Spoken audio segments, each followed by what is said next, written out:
Hello बच्चों, कैसे हो आप। आज मैं आपको बताने वाला हूं कि how to revise notes 200% effectively. ठीक है, यानी कि नोट्स को आप किस तरीके से रिवाइज करोगे ताकि आपको उसका डबल ट्रिपल फायदा हो। ठीक है ना, एफिशिएंसी आपकी बहुत अच्छे से निकल के आए और उन नोट्स से आपके मार्क्स आए और उन नोट्स की हेल्प से आपके क्वेश्चन हो।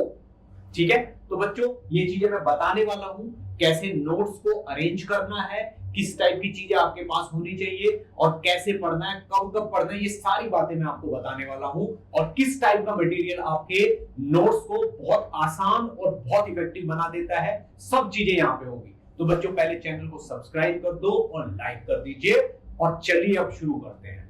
ठीक है, चलिए बच्चों, हाउ टू रिवाइज नोट्स। मैंने केवल नोट्स की बात की है, रिवाइज करने को और भी बहुत सारी चीजें, नोट्स की बात की है।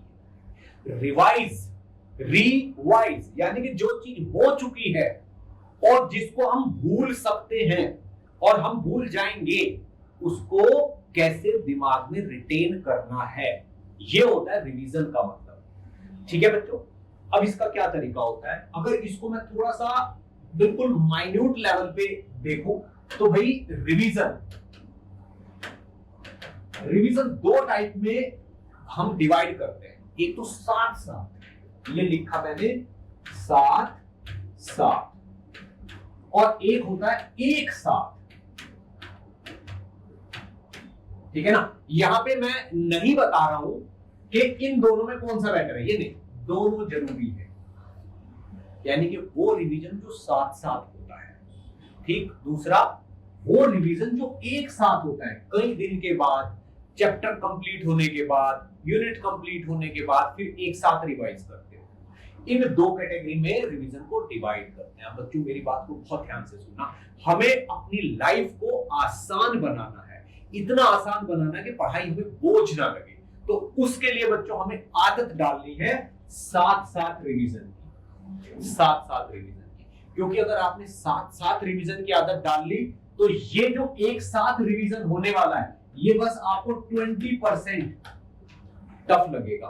अगर आपने साथ साथ रिवाइज नहीं किया, एक साथ रिवाइज किया, तो ये बहुत मुश्किल हो जाता है, बहुत मुश्किल। लेकिन अगर आप साथ साथ रिवाइज कर रहे हैं तो ये बहुत जल्दी होता है, और इसके जल्दी होने की वजह से वो फिर और ज्यादा जल्दी हो जाता है। तो ये दोनों चीजें बहुत जरूरी है, आप इनमें से एक को चूज नहीं कर सकते, दोनों करनी है और बहुत जरूरी है। रिवीजन को साथ साथ भी करना है, फिर एक साथ भी करना है। ठीक है, चलिए इस बात को आई होप आप समझ गए होंगे। ठीक, सबसे बड़ी चीज सुनने वाली है कि जैसे ही लेक्चर होता है, मान लो लेक्चर कंप्लीट हुआ, उसके तुरंत बाद आपने रिवाइज किया, तो वो हार्डली आपका 10 to 15 मिनट में हो जाएगा, 10 to 15 मिनट में हो जाएगा। और अगर आपने कुछ टाइम का गैप दे दिया तो इतना इफेक्टिव रिवीजन भी नहीं होगा और टाइम भी ज्यादा लगेगा। ठीक है, एक साथ रिवीजन आपका मैं एडवाइस दूंगा तब करिए कि या तो 7 या 8 डेज हो जाए, ठीक है ना, या फिर 28 से 35 डेज हो जाए। ठीक है ना, यानी कि ये भी करना है और ये भी करना है। ये वो है कि भाई एक टॉपिक का सेट पूरा हो गया, हमारा होमवर्क का ये हो गया, उस टाइम रिवाइज करना है। फिर जब ये 28 से 35 डेज का मतलब ये कि इतने दिनों में एवरेज एक टॉपिक खत्म हो जाता है। ठीक है, चाहे आप फिजिक्स ले लो, केमिस्ट्री ले लो, मैथ ले लो, एक टॉपिक अच्छा खासा पूरा का पूरा इतने दिन में खत्म हो जाता है। तो वो टॉपिक खत्म होने के बाद रिवीजन करना है। ठीक है बच्चों, अब सुनना है बात को ध्यान से। नोट्स, इस चीज को हम रिवाइज करने वाले हैं, तो बच्चों ध्यान से सुनना।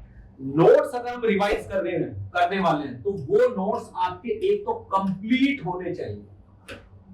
कंप्लीट, अधूरे नोट्स कभी रिवाइज नहीं करने चाहिए हमें, कंप्लीट नोट्स होने चाहिए और बेस्ट क्वालिटी के। ठीक है ना, अब मान लो आपके नोट्स अच्छे नहीं है तो जुगाड़ करो, अरेंजमेंट करो कहीं से भी।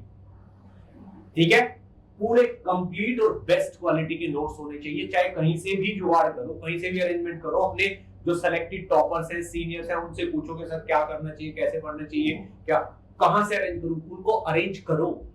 ठीक है ना, और मेरी एडवाइस ये है कि सबसे ज्यादा इफेक्टिव सेल्फ मेड नोट्स होते हैं। यानी कि अगर आप कहीं से अरेंज भी कर रहे हो ना, तो उसको फिर से लिखो खुद से, तो वो अपने बने हुए नोट्स हो जाएंगे। ठीक है ना। दूसरी चीज, एक तो कंप्लीट होने चाहिए और बेस्ट क्वालिटी के होने चाहिए नोट्स, और बच्चों रिलेवेंट होने चाहिए। रिलेवेंट का मतलब है कि वो आपकी क्लास के, जो आप पढ़ रहे हो इस वक्त, उसके नोट्स होने चाहिए। ठीक है, जो आपकी क्लास में चल रहा है, जिस तरीके से आप पढ़ रहे हो, उससे ज्यादा से ज्यादा मैच करते हुए नोट्स होने चाहिए। ऐसा नहीं है कि आपकी क्लास में कुछ और तरीके से पढ़ाई चल रही है, नोट्स किसी और तरीके से लिखे हो, एग्जाम्पल किसी और तरीके से लिखे हो। बेटा एक बार रिवीजन स्टार्ट करने से पहले आपको हो सकता है कुछ टाइम आपको नोट्स अरेंज करने में लग जाए, उसको लगने दो, पर नोट्स अच्छे, इफेक्टिव, ठीक है ना, और रिलेवेंट होने चाहिए। ठीक है ना, जब आपके पास साधन बहुत अच्छा होगा, फिर आप उस पर मेहनत करोगे तो रिजल्ट बहुत अच्छा निकल के आएगा। ठीक है, नेक्स्ट पॉइंट क्या आता है, ठीक है ना, कलर। कलर पेन और सिंबल। भाई एक ट्राइंगल हुआ, स्टार हुआ, सर्कल हुआ, ठीक है, 2-3 स्टार हुए, ये ऐसे एक ये सिंबल यूज करो, और कम से कम 2 और 3 कलर यूज करो आप। This is my advice to tick करने के लिए बस। ठीक है ना, तो भाई जैसे ही आज की क्लास हुई, क्लास आपने कर ली, उसके नोट्स बन गए, ज्यादा अच्छे नोट्स नहीं बने, ठीक है ना, बैठ जाओ उन नोट्स को लेके, तो पीडीएफ देखो, बुक देखो, कुछ भी देखो, जो भी हो रहा है, और उन नोट्स को आप अच्छा बना लो, बेटर बना लो। ये बेटर बनाना ही रिवाइज करना है, समझे आप? नोट्स को बेटर बनाना ही रिवाइज करना है, इसमें आप अच्छी अच्छी चीजें डालो। ठीक है ना, फिर ये देखो यार ये सर ने डेरिवेशन कराया था, और इस डेरिवेशन में तो अच्छी खासी इंटीग्रेशन, डिफरेंशिएशन या ये कुछ होने के बाद तब हुआ था, इसको मैं भूल सकता हूं, तुरंत उस पे स्टार बना लो कि ये मैं भूल सकता हूं, कर लिया, ऐसे करके कर लिया। ये आपका वो रिवीजन है जो साथ साथ चल रहा है। अब आपने क्या किया, तो वो 6-7 डेज के बाद संडे आता है या कोई भी डे आया, उस दिन पे आपने देखा कि अब मैं अपने नोट्स अच्छे वाले रिवाइज करूंगा, बैठ गए नोट्स को लेके, ये कहीं पे स्टार बना हुआ है, कहीं पे सर्कल बना, उन चीजों को आपने पढ़ लिया।